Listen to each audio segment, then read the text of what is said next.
Hello, जय मसीह। मैं B के विश्वास। मुझे सबसे बड़ी खुशी और ज़िंदगी में ऐसा अवसर, इन अवसर के लिए मैं खोजता रहता हूं कि जब मुझको ऐसा अवसर मिले कि मैं अपने प्रभु यीशु मसीह के विषय में बताऊं। और याद रखिए कि वही गवाही दे सकता है जिसने कुछ पाया हो। आज मैं आपसे बातें कर रहा हूं और मुझ में होकर के प्रभु यीशु मसीह आपसे बातें कर रहा है। आप कोई भी क्यों ना हो, आज आप ध्यान करिए। ये मौका परमेश्वर ने आपको दिया है। हो सकता एक क्षण में आप क्या से क्या हो जाए या फिर मौका ना मिले। इसलिए सुनिए मित्रों, मैं आपसे निवेदन करता हूं तहे दिल से कि आप ये प्रभु यीशु मसीह का ये वचन जो सुन रहे हैं आपके लिए जीवनदायक वचन बन जाएगा। आप अपने आप को महसूस करेंगे कि सचमुच ये तारीख, ये समय, ये वक्त मैंने प्रभु यीशु मसीह के वचन को सुना था और उसने मेरी ज़िंदगी में एक महान काम किया, एक आश्चर्य काम किया। और वो काम प्रभु यीशु मसीह करते हैं। आज मैं प्रभु यीशु मसीह के विषय में कुछ आपके सामने प्रस्तुत करना चाहता हूँ, उनकी ज़िंदगी। हाँ, याद रखिए कि एक मनुष्य परमेश्वर के विषय में वर्णन करना बड़ा मुश्किल।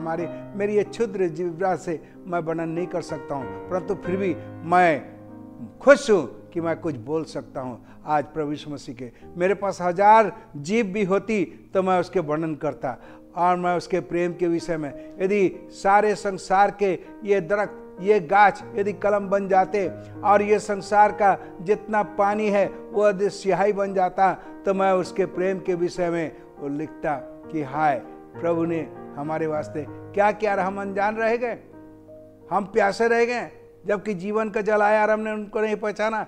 प्यारे मित्रों, मैं आपसे निवेदन करता हूं कि आप सुनिए, बाइबल में से आप ध्यान करिएगा। सुसमाचार है, यहाँ लिखा है मत्ती रचित सुसमाचार है नए नियम में, उसके बाद मरकुस है, उसके बाद लूका है, उसके बाद यूहन्ना है। ये 4 व्यक्तियों ने उनके विषय में वर्णन किया और वही विषय में बताना चाहता हूँ।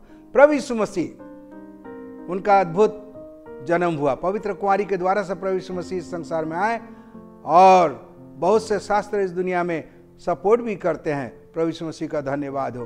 खैर, कोई सपोर्ट करे या ना करे, आप खुद गवाह बन जाएंगे। यदि आप ध्यानपूर्वक सुने, आपका दिमाग खुल जाएगा, आपकी आंख खुल जाएगी, आपके कान खुल जाएंगे, आपकी जिंदगी में स्वतंत्रता प्राप्त करेंगे। आप जान लेंगे कि सचमुच यीशु मसीह पापियों का मित्र और वो पापियों के वास्ते इस दुनिया में आया। और बड़ी खुशी है, आज मैं भी एक पापी था जिसने प्रभु यीशु मसीह को पाया, अपनाया जिंदगी में, और आज मैं खुश हूं। याद रखिए, प्रभु यीशु मसीह आपसे आज बातें कर रहा है। बाइबल शास्त्र में जब प्रभु यीशु मसीह बड़े हुए, उनके विषय में लिखा है कि वो रास्ता से जा रहे थे। एक बूढ़ी माँ रोती हुई आई और कब्रिस्तान की तरफ जा रही थी। कहने लगी, प्रभु तू मेरे बालक को पर दया कर। प्रभु ने पूछा, क्या हुआ? उन्होंने, वो तो जानते ही थे, अगम ज्ञानी थे, परंतु फिर भी, और वो उसको कब्रिस्तान की ओर लेके जा रहे थे। तो उस विधवा माँ की आवाज़ को देख करके वो स्नेह और ममता से भर गए। उन्होंने क्या कहा कि ठहरो, रखो। उस मुर्दे की लाश को उन्होंने उनके सामने रखा और प्रभु यीशु मसीह ने कहा, अय बालक तू उठ, और जिंदा हो गया वो मुर्दा। प्रभु का धन्यवाद हो। वो विधवी माँ का एक सहारा एक ही था, वो पुत्र, और वो लेके चली गई खुशी खुशी। प्रभु यीशु मसीह के जिंदगी में बहुत से लोग उसको चाहते थे कि उसको किस तरीके से फंसाए, किस तरीके उसकी बातों में उनको उलझाए और कैसे उन पर दोष लगाए। वो क्योंकि वो कहते थे, देखो मैं संसार में पापियों को बचाने के लिए आया हूँ, देखो मैं पापियों का उद्धारकर्ता बन के आया हूँ और मुझे पाप क्षमा करने के लिए परमेश्वर पिता ने मुझको अख्तियार दिया है।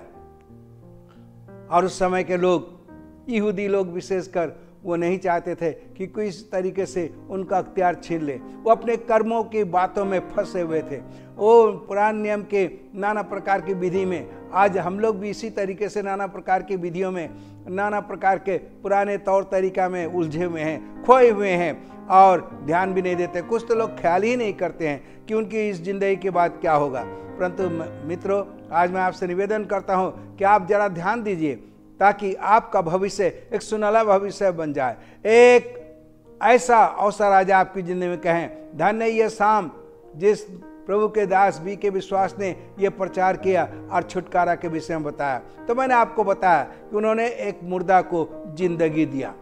वो आगे बढ़ते चले गए, प्रचार कर रहे थे। बहुत से अंधे लोग आए उनके पास और प्रभु ने उनकी आंख को छुआ और वो देखने लगे। लोग जलने लगे उनसे। लोग बहुत बातों में उसको फंसाने के लिए तौर तरीका खोजने लगे, क्योंकि वो नहीं चाहते थे कि प्रभु यीशु मसीह का ये नया जिंदगी शुरू करे। क्योंकि वो बार बार कहते थे परमेश्वर नाना प्रकार के बलिदान से खुश नहीं है, परमेश्वर नाना प्रकार के दिखावटी कामों से खुश नहीं है, जैसे कि आज हम लोग भी करते रहते हैं। याद रखिए, तो ऐसा मौका आया कि एक बहुत बड़े अख्तियार वाले व्यक्ति के सामने, उसका नाम था जायरस। वो ऐसा व्यक्ति था जिसने परमेश्वर के विषय में कुछ अच्छी तरीके से उसका ज्ञान भी नहीं था। फिर भी उसने कहा कि प्रभु यदि तू चाहे तो आ मेरे छत के तले, और मेरी बेटी वो मरने पर है। प्रभु जा ही रहे थे तो लोग कहने लगे अरे वो तो अब मर चुकी है, गुरु को मत तकलीफ दे। उसने प्रभु यीशु मसीह ने कहा तुरंत, तू ईमान रख, तू विश्वास कर, देख वो जी उठेगी। और उस बालिका का हाथ पकड़ा, उन्होंने उसको जीवन दान दिया। आपको मालूम होना चाहिए। और तब एक रोज इस तरीके से प्रचार कर रहे थे, बहुत बड़े मंदिर के सामने खड़े होकर के उन्होंने कहा याद रखो, यदि तुम इस मंदिर को तोड़ दोगे तो मैं 3 दिन में खड़ा कर दूंगा। वो लोग हंसने लगे, मजाक में उड़ाने लगे, ये क्या सरफिरा हो गया है, इसके अंदर क्या भूतात्मा है जो ऐसी बातें करता है। परंतु वो चाहते थे बताने के लिए कि ये जीवन तो क्षण काल के लिए है, ये किसी वक्त मिट सकता है, गिर सकता है, परंतु अनंत काल का जिंदगी वो देने के लिए आए थे। प्रभु का धन्यवाद हो। वो आगे बढ़ते चले गए और वो लोगों से बहुत प्यार करते थे, पापियों से, औरत मर्द नर नारी उनके चरणों में गिर करके उससे क्षमा मांगते थे। आप प्रभु उनको क्षमा देता गया। प्रभु का नाम का धन्यवाद हो। आप भी जो सुन रहे हैं, कोई भी व्यक्ति आप क्यों ना हो, यदि किसी प्रकार का पाप जो आपकी जिंदगी में छुपा हुआ है, आपको एक अंधकार के लिए सदा के लिए परमेश्वर से दूर कर देगा। आप माने या ना माने, बहुत तड़पना पड़ेगा, किसी तरीके से आप छुटकारा नहीं पाएंगे। खेलिए मत आपकी जिंदगी से। ये इस जिंदगी में परमेश्वर प्रभु यीशु मसीह आना चाहते हैं और आपको आजाद कर देना चाहते हैं। ये बहुत बड़ा चमत्कार आपकी जिंदगी में हो जाएगा। आज आपके अंदर एक काया पलट हो जाएगी। मित्रों, सुनिए बाइबल का पवित्र वचन। और तब उन्होंने कहा देखो, सुनो मेरी बात को, इसमें जीवन और सत्य है। लोग मजाक करते थे उनका। और ऐसा हुआ कि एक परिवार से वो बहुत प्यार करते थे, संबंध था उनका अच्छे से। वो गरीब 2 लड़कियां थी और एक भाई था उनका, वो जवान हो चुका था, वो बड़ा भाई। और ऐसा हुआ कि आपको मालूम होना चाहिए कि अचानक एक रोज बीमारी से उसका देहांत हो गया। प्रभु यीशु मसीह थोड़ा दूर थे, वो आए, खबर मिली उनको और लोग मजाक उड़ाने लगे, कहने लगे इस तरीके से उस वक्त के यहूदी लोग और दूसरे लोग भी, अरे इसने बहुतों की आंखें खोली, इन्होंने बहुत कुछ ताज्जुब काम किया, अद्भुत ये करता, क्या इसने अपने मित्र को नहीं बचा सका। ठट्टों में उड़ाने लगे। और तब प्रभु यीशु मसीह उस घर की ओर जा रहे थे। जाते जाते मरियम मार्था नाम की 2 बहनें आई, कहने लगा प्रभु, वो कहने लगी प्रभु यदि तू यहाँ होता तो मेरा भाई कदापि ना मरता। प्रभु यीशु मसीह ने कहा हाँ मैं जानता हूँ, परंतु सुनो, तुम्हारा भाई जीवित हो जाएगा, वो जी उठेगा। वो कहने लगे हाँ प्रभु, अंतिम समय में तू जो कुछ मांगेगा परमेश्वर सुनता है तेरी आवाज को। याद रखिए, मत टालिए भविष्य के लिए। आपका भविष्य आपके हाथ में नहीं है, वो परमेश्वर के हाथ में है। और तब उन्होंने क्या कहा, चलो हम चलते हैं। और वो उनके बात को सुना और लेकर के गए कब्रिस्तान में। और जहां लाजरस को रखा हुआ था, तब उन्होंने कहा कहाँ है उसका शरीर, कहाँ रखा हुआ है। तब वो कहने लगा प्रभु अब तो ये बदबू आने लगी, 4 दिन हो गया है। तब यीशु ने कहा पुनरुत्थान और जीवन मैं ही हूं, जो कोई मुझ पर विश्वास करता है, सुनिए अच्छे से, यदि वो मर भी जाए तो भी जिएगा। प्रभु के नाम का धन्यवाद हो। एक अजीब आवाज दुनिया के लोगों ने सुना, एक नया तौर तरीका सुना, एक ऐसी आवाज, ऐसी चमत्कार जो कभी इतिहास में नहीं था, वो प्रभु यीशु मसीह ने किया है। आपके अंदर भी वो करेगा, आपकी जिंदगी में करेगा। आपका दिमाग, आपके होश हवास उड़ जाएंगे, देखेंगे कि जब आप प्रभु यीशु मसीह का नाम लेंगे। प्रभु यीशु मसीह गए कब्र के पास और उसका नाम लेकर के बुलाया, लाजरस तू निकला। और प्रभु का नाम का धन्यवाद हो। उसके हाथ बंधे हुए थे कफन में, परंतु प्रभु ने उसको बुलाया, क्योंकि लोगों का कहा था कि तुम उस पत्थर को हटाओ और तब वो निकल आएगा। याद रखिए, आप अपने अविश्वास के पत्थर को हटाइए और तब प्रभु आ जाएगा। आप अपने अविश्वास के और नाना प्रकार की चिंता भावना की कल्पनाओं से आप उस पत्थर को हटा दीजिए, प्रभु आपकी जिंदगी में महान काम करेंगे। एक बच्चा, एक बार की एक ऐसी कहानी है, वो रो रहा था। पूछने लगे लोग, क्या बात है, क्यों रो रहे हो? तो उसने कहा, नहीं वहाँ तो विकलांग लोग हैं और सब ऐसे दुखित लोगों को अंदर जाने दिया जा रहा है।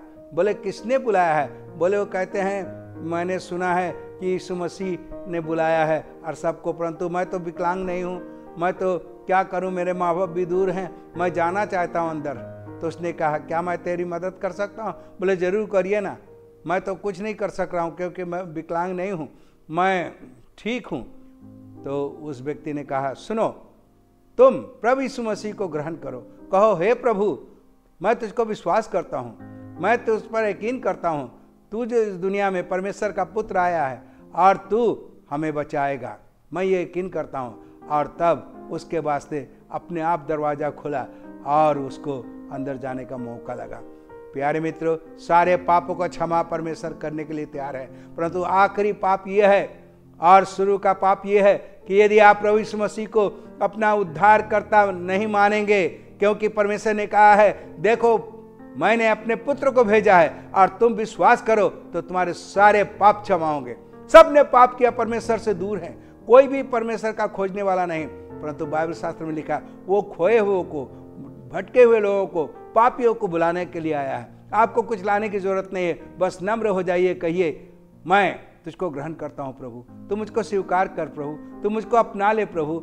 आप कोई भी क्यों ना हो, चाहे शिक्षित हो अशिक्षित हो, आप क्रिश्चियन हो या नॉन क्रिश्चियन हो, कोई भी हो, यीशु मसीह को अपनाइए और अनंत जीवन को लीजिए। वो शांतिदाता आपके वास्ते मारा गया, गाड़ा गया और 3 दिन में जी उठा। अपने आप को भी उन्होंने अद्भुत रीति से जी उठने का प्रमाण दे दिया। प्रभु आपको आशीष दे और आपको इस अनंत जीवन के भागीदारी हो जाए। आइए मेरे साथ दुआ करिए और कहिए, जो मैं कहता हूँ आप उसको फॉलो करिए, आप उसके उस शब्दों को अपनाइए। हे प्यारे यीशु मसीह, मैं धन्यवाद देता हूँ तेरे जीवन के लिए। तू पापियों को खोजने और बचाने के लिए आया इस दुनिया में। आज तू ही केवल एक ऐसा प्रभु है जो पापियों से प्यार करता है, जो कभी नहीं चाहता कि कोई धन दौलत लेकर के आए। अपने टूटे हुए दिल को जब हम उसको तेरे चरणों में सौंपते हैं, प्रभु तू ग्रहण करता है। तू ग्रहण कर। जितने श्रोतागण सुन रहे हैं आज, उनको इस बात को समझने की शक्ति दे कि यीशु मसीह बलिदान से नहीं, नाना प्रकार के कर्मों से नहीं, आप जैसे वो बालक रो रहा था, विकलांग बोल रहा था, वो विकलांग नहीं था, परंतु उसने अपने दिल को खोला, प्रभु को अपनाया और वो उस राज में प्रवेश कर सका। आप आइए, प्रभु को ग्रहण करिए यीशु नाम में। आसपास कोई चर्च हो, वहाँ जाइए, कहिए मैं यीशु को ग्रहण करना चाहता हूँ। धन्यवाद के साथ यीशु मसीह के नाम से, आमीन।